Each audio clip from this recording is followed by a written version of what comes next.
မင်္ဂလာပါဒီနေ့ညမှာဆိုရင်တော့ဒါပြင်သစ်နဲ့ဒါစီနီဂေါရဲ့ပွဲကိုကျွန်တော်အနေနဲ့တော့ဒါနည်းနည်းသုံးသပ်ပေးတော့မှာဖြစ်ပါတယ်။နောက်ပြင်သစ်နဲ့စီနီဂေါဆိုရင်ဒါလွန်ခဲ့တဲ့24နှစ်ဒါ2002ခုနှစ်မှာဆိုရင်ကမ္ဘာဖလားဖွင့်ပွဲတော့ဒါလက်ရှိချန်ပီယံပြင်သစ်ကိုပြောရင်စီနီဂေါကနေပြီးတော့တကူကိုမရှိနဲ့မမျော်လင့်ပဲနိုင်ယူပြီးတော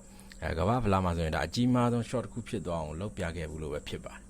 အခု2026မှာဆိုရင်ဒီနှစ်သင်းပြန်ဆောင်ကြတဲ့အခါဘာတွေဖြစ်လာမလဲဆိုတာတော့ကျွန်တော်အနေနဲ့တကယ်ကိုစိတ်ဝင်စားဖို့ကောင်းနေပါပြီ။ကဲအရင်ဆုံးကမ္ဘာအဆင့်နေရာဒါပြင်သစ်သင်းကိုတစ်ချက်ကြည့်လိုက်မယ်ဆိုရင်ဒါနီးပြဒေးရှွန်ရဲ့ဒါပြောရရင်ပြင်သစ်သင်းကတော့ဒီနှစ်မှာဆိုလည်းဒါချန်ပီယံစုကိုချိန်ရထားတဲ့ရေပန်းစားဆုံးသင်းဖြစ်တယ်ပေါ့နော်။ဒါပြင်သစ်ရဲ့အဓိကဒါပြောရင်အားထားတဲ့ဒါတိုက်စစ်ကစားသမားကီလီယန်ဘာပေယာဆိုရင်လည်းဒါပြောရင်ပွဲတိုင်းမှာသူတော်တော်လေးစွမ်းဆောင်ရည်ကောင်းတွေပြထားနိုင်တယ်ဘာပေတာပွဲထွက်လာခဲ့ရင်လည်းဒါပြောရင်ဒီစီနီဂေါအတွက်ဆိုရင်တော့ဒါတော်တော်လေးကိုမလွယ်တဲ့ခံစစ်ပေါ့တော်တော်လေးပိတ်ကစားဖို့မလွယ်ဘူးလို့ပြောလို့ရတယ်ဘာလို့လဲကီလီယန်ဘာပေယာဆိုရင်ဒါပြောရင်တိုက်စစ်မှာသူအများအားချင်းချောင်းနိုင်တယ်ပေါ့နော်ဂိုးပေါက်တွေမှာဆိုရင်သူကပြောရင်လက်ရှိမှာဆိုရင်လည်းတော်တော်လေးကောင်းတဲ့တိုက်စစ်ကစားသမားဖြစ်တယ်ပေါ့ရီယယ်မက်ဒရစ်မှာလည်းသူခြေစွမ်းတွေပြထားနိုင်တယ်စိတ်ဝင်စားစရာဒါစံချိန်တစ်ခုဆိုရင်ဒါဘာပေကိုသွင်းနိုင်ခဲ့တဲ့ဒါနောက်ဆုံး26ပွဲစလုံးမှာဆိုရင်ဒါပြင်သစ်တဲ့ဆိုရင်ဒါတပွဲမှကိုမရှုံးခဲ့ပါဘူးဒါတိုက်စစ်မှာဆိုရင်ဘာပေနဲ့မကဘူးဒါဒမ်ဘီလီနဲ့ဒါအိုလီဆေးတို့လိုဒါတောင်မှန်လူတွေကလည်းဒါအရှိန်ပြင်းပြင်းနဲ့ကိုကစားနိုင်စွာရှိကြတယ်နောက်ကျတော့ဒီကွင်းလယ်မှာဆိုရင်ဒါချူယာမန်နီကပွဲကိုထိန်းချုပ်ထားပေးမှဖြစ်တယ်လို့ခံစစ်မှာဆိုရင်လည်းဒါဆာလီဘာကနေပြီးအခိုင်အမာရှိနေတာပဲဖြစ်ပါတယ်ဒါပေမဲ့ဒါပြင်သစ်မှာအားနည်းချက်တစ်ခုရှိနေတာကဒါနောက်ဆုံးကစားခဲ့တဲ့ပွဲတွေမှာဆိုရင်သူကပွဲတိုင်းလိုဂိုးတွေပြန်ပေးနေရတာတော့ကျွန်တော်အနေနဲ့တော့သိသဘောမကျဘူး။အောင်ဆိုရင်ခံစစ်ပိုင်းက clean sheet ရဖို့တော်တော်လေးကိုရုန်းကန်နေရတဲ့အချက်ပဲဖြစ်တယ်မော်နော်။ဒီအချက်ကဆိုရင်ဒါစီနီဂေါအတွက်တော့ဒါအခွင့်အရေးဖြစ်လာနိုင်တယ်လို့တော့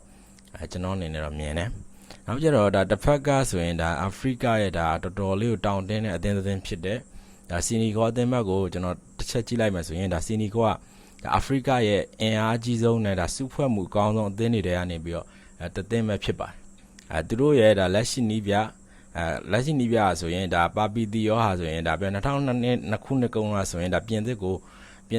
နိုင်ခဲ့တဲ့ပွဲမှာဆိုရင်ဒါကိုယ်တိုင်ဝင်ကစားခဲ့သူမို့လို့ဒါပြင်သစ်ကိုဘယ်လိုရင်ဆိုင်ရမလဲဆိုတော့ဒါပြောရရင်လျှို့ဝှက်ချက်တွေကိုသူကောင်းအောင်သိထားသူဖြစ်တယ်နောက်ပြတော့ဒါစီနီဂေါရဲ့တိုက်စစ်ကိုတော့ဒါအတွေ့အကြုံရဲ့ဒါဆာရီယိုမာနီယာပဲဥဆောင်လာမှာဖြစ်ပြီးတော့ဒါချယ်ဆီတိုက်စစ်မှုဒါနီကိုလက်ဂျက်ဆင်ကလည်းဒါထက်မြက်တဲ့အဆုံးသက်တွေနဲ့အကူအညီနိုင်ရှိတယ်လို့တော့ကျွန်တော်အနေနဲ့တော့မြင်တယ်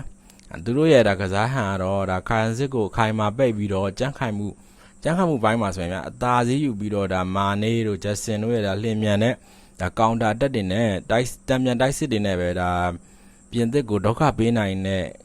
အသင်းတစ်သင်းဖြစ်တယ်လို့တော့ကျွန်တော်အနေနဲ့တော့မြင်ပါတယ်နောက်ကျတော့ဒီပွဲကိုပြောရင်ပြင်သစ်သင်းတော့ဒါလုံးဝကို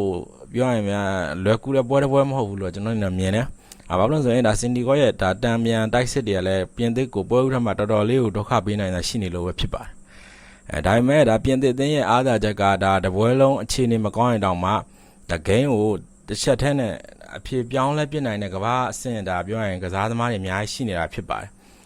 ပွဲကစားချိန်ဒါဒုတိယပိုင်းကိုရောက်လာတာနဲ့အမျှဒါလူစားလဲစရာတွေအရန်အင်အားတောင်းတင်းတဲ့ဒါပြင်သစ်ကပဲတဖြည်းဖြည်းချင်းပွဲကိုစီးမျောပြီးတော့ထိန်းချုပ်သွားဖို့များတယ်လို့တော့ကျွန်တော်အနေနဲ့တော့မြင်တယ်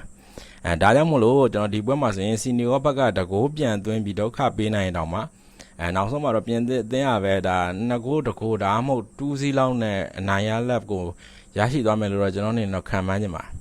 ်ကျွန်တော်မြင်တော့ဒါစီနီဂေါကတကူကတော့ဒါတော်တော်သွင်းနိုင်သားများတယ်လို့ကျွန်တော်အနေနဲ့မြင်တယ်ဟိုဘက်ဒီဘက်ဒါ potent to score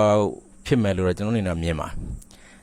်ကျွန်တော်ကတော့ဒီပွဲကိုအကြိုက်ဆုံးရလာကတော့ potent to score ရဲ့သူတို့နှစ်သင်းတွင်းမှာ2-1လောက်နဲ့ပြင်သစ်နိုင်သွားမယ်လို့တော့ကျွန်တော်အနေနဲ့မြင်တယ်ပရိသတ်တွေအနေနဲ့ဒီပွဲကိုဘယ်လိုမြင်လဲဆိုတာလဲဒါ comment box ကနေပြောသွားရလို့ရပါတယ်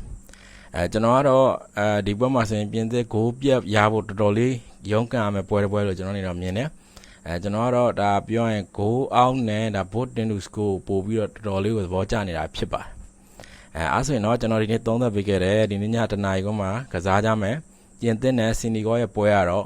့ဒီလောက်ပဲဖြစ်ပါတယ်ပရိသတ်တွေအနေနဲ့လည်းသဘောကျလိမ့်မယ်လို့ထင်ပါတယ်ကျွန်တော် YouTube channel ဖြစ်တယ်ဒါ The International ADD YouTube channel ကလည်းအသေးလေးဖြစ်တာမို့လို့အားပေးခဲ့ကြပါအောင်လို့ကျွန်တော်မေတ္တာရက်ခံအပ်ပါတယ်